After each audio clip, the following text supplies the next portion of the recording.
Chumley. And when he comes in, he's going to come and land down here in a second. He's going to catch in the breeze to begin with. And just don't go too close to the people on the pathway, mate, because that'd be a bit awkward. What he's going to do is he's going to come in and he's going to land here, and he's doing an absolutely beautiful job. Please, when he lands, give him a big clap, because this is awesome work. Look at you, dude. Hey, Chum, this is Chumley. Hi, mate. This is our African white-belt vulture. I mean, the most beautiful. He's thinking at the minute where he wants to go. He's going to go up there for me. He's like, I'm going to... I'm going to encourage you guys to like vultures, so I think it's really... I'm going to go back and meet James. Now, he's quite a small vulture, believe it or not. He's actually, well, he's about a medium-sized vulture. In Africa, you get vultures with wingspans up to about 11 foot. He's probably got about 7, maybe at a push 8-foot wingspan. They've got enormous wingspans, these birds out in Africa. And they're very, very good at just ripping into carcasses. They're incredible animals. He's a beautiful boy. Now, what I'm giving him in a minute is a rib. Well, you guys might have spare ribs, barbecue ribs. Please do stay sat down for a minute. You can't stand up at any point. Because Chumley will or rabies or typhoid or anthrax or anything like that. Our little Chumley over there, sit. He can completely get rid of it, and he breaks it down for the ecosystem. They're amazing birds. They do such a good job at what they do. Now, he's got really good eyesight as well. That's actually how he finds his dinner. He doesn't have a very good sense of smell. He has got one, but if you're going to... I know what you're thinking. He's like, oh, now, he's not got the best meaning for him. He's never going to come up to around the public and try and eat you. Chumley's not like that. Chumley's a big baby for size, aren't you, mate? Chumley at the minute, he does something called baby wings every time he sees me. He does sort of flick his wings and he shimmies his wings, don't you, mate? That's just him getting excited. He thinks like, Mum. So every time I feed him, he's like, Mum, feed me more. He's just a big baby, aren't you? It's just beautiful, though. And I've got to get you all before I love him. I don't think it's difficult. I think it's just awesome, isn't it? Now, what we'll do is we'll do one more flight down to James. And then we'll let Chumley get his way off, because I think this is not so beautiful flying for us. Again, although he's an African species, he was actually raised in Cheshire. He's not massively, obviously, acclimatised to the African weather. So the warm weather here still does affect him, not nearly as much as other, like, British species of birds. He's doing pretty well for himself, like Chumley. How he runs, don't you, buddy? He's just ace. He's just the loveliest bird ever. But everyone thinks he's evil. You're not evil. But he's going to make his way off in this direction. And I'm going to make sure that Chumley's nice and safe for you. Chumley, don't do it, mate. I'm going to make sure Chumley don't do it. He's like, he comes out, there's a little necklace which he wears. You might have noticed that Chumley had it on as well. They are real birds, they're not radio controlled. These birds have got a little radio tracker on them. So he just pops it on when he comes out for his demonstration. This is our Steve. Can you come here for me, buddy? So he's a red-legged Seriema. They're incredible little birds. They're dead groovy. He's upset you. What are you staring at? Something in the minute is around the air. Sometimes we get a little peregrines around here. Sometimes, although he's bigger than a peregrine.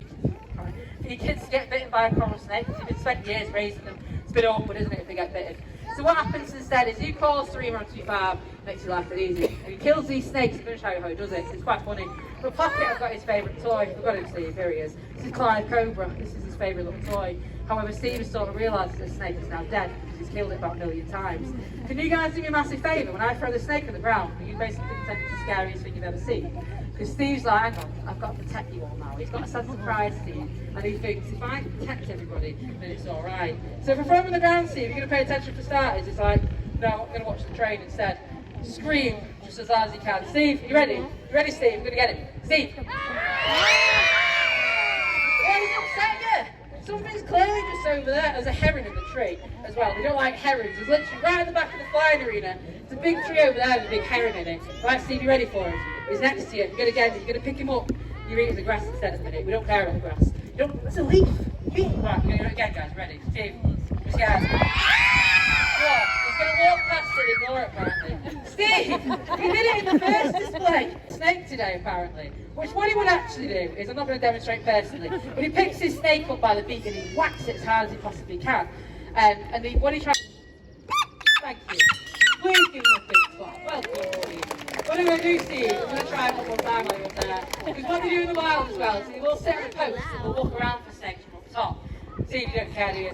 Steve, you ready? Do one more scream for me, please. You ready, Steve?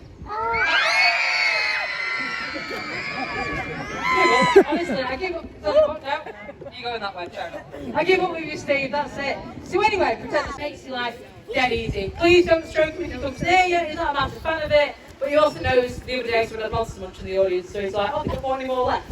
Someone started eating it, this will have told not to. It's as a ping pong ball. It's pretty small. So we're going to give you a bit of your dinner. Here she comes.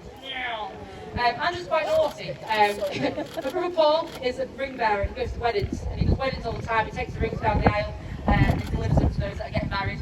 Angela used to do this. You can probably see where this is going. She started flying off with the rings. So you're having two people getting married, you're nice and cute. Angela comes swooping down the aisle. They're off and sit in the tree for an hour.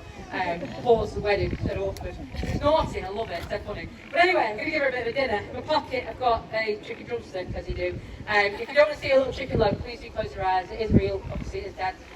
But Angela thinks it's quite tasty, don't they? So you ready? 3, 2, 1, here's a chicken leg. Angela's going to politely, thank you very much, take the chicken leg, and what she's going to do, she's going to eat it as quickly as she possibly can. She thinks you all want to take the chicken leg, one person try it, but she wants to get it nice and safely out of the way. We've got a lot of buzzards around here, kestrels and falcons, all these different animals will try and happily take it off of them. It's easier to take something off a barn owl than it is to hunt for yourself.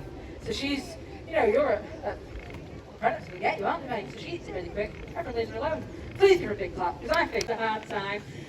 But she's an absolutely incredible bird, they're absolutely awesome. And the thing about vultures is that people don't really realise that they're massively endangered. We're losing them really, really quickly. Really enjoys the weather like this. When it gets a bit warmer and a bit of a breeze, it's a great day for Shadow to fly, because it means that she actually goes off and starts soaring. She can catch on thermals. When she catches these thermals, she can fly around for like hours on end without having to flap her wings once. Now, the thing about Shadow is though, is that like I say with Knowsley, is that she's got a really strong stomach acid. When she comes across an animal in the wild, I'm really quick to kill anything. So you might notice that vultures are quite clumsy. Shadow is actually one of the most agile vultures I've ever come across. She does sometimes get caught in the wind and she's a bit like, whoa, I'm going to hit someone accidentally. But they're amazing animals. And she's got this sort of kites, pelicans and all these different things. So we're going to introduce them to 2 more birds though. We're going to introduce them in a second to Tony and Lydia. So we've opened up a door from the back. Please do look down when they take off. Tony doesn't like to pick his legs up. And you can see they've got beautiful front legs. This is Lydia at first. Come out, Lydia. And in a minute, Tony will go. She's waiting for Tony to jump up, I think. Because she likes her friends to come up and they have a little chat to each other before they come out and fly. Here they are. Have a little chat together. There they go. This is our European white storks. It's just a social thing between these guys. And they're just friends. They're not a breeding pair or anything like that. God, please don't down. They're not a breeding pair or anything like that. Tony clearly took off the wrong way into the aviary. But Lydia's going to do some flying for us anyway. Lydia will go off and she'll go and do some soaring today. Like I say, it's a great day for birds like this to fly. Because they'll catch on thermals that look really, really high up. They can become a speck in the sky, which I'm hoping they'll start doing in our summer demonstrations. It's nice to let them do what they would naturally do. Oh, it's beautiful flying, buddy. Well done. Now, that was my hand, thank you. But it is Lydia, sorry, this is Tony, sorry. Here she comes, so she's going to do some flying for us as well. They're all done, buddy. Now, these birds live really closely alongside vultures in the wild, and if you take away vultures, you take away animals like this, and we really can't have that. You take away things like elephants. Don't forget about Shadow. Shadow gets jealous. Forgot to mention that. She gets jealous and she goes lower. She knows everyone's watching Tony and Lydia. But these guys, like I said, they live really closely alongside vultures in the wild. If you take them away, you take away things like giraffes and elephants, you take away lions, you take away all the animals that you really like. When you go home at night and you watch TV, you see adverts on tigers. Now, but I've got to get you all to like vultures. You know, the most important thing is that you protect the things that you love. And if you like vultures, you've got to help them out. You're not going to, you know, throw money at them, but I want you to at least talk about them. And I want you to think the most beautiful animal in the world, in the Shadow is. She's gorgeous, I think she is. Don't be mean to her. I think she's beautiful. But just more people that say things, the more it helps these guys in the wild. The more recognition they get, the better it is. Like I say, no one really knows about vultures being endangered. People just think, oh, it's an animal that, don't care about it. But anyway, on that note, I really hope you guys enjoyed the flying display. I think they've all done some absolutely beautiful flying, and particularly in this weather. But thank you very much for listening. You've been a really nice audience. Please do enjoy the rest of your day here at the Flying Park. Thank you very much, guys.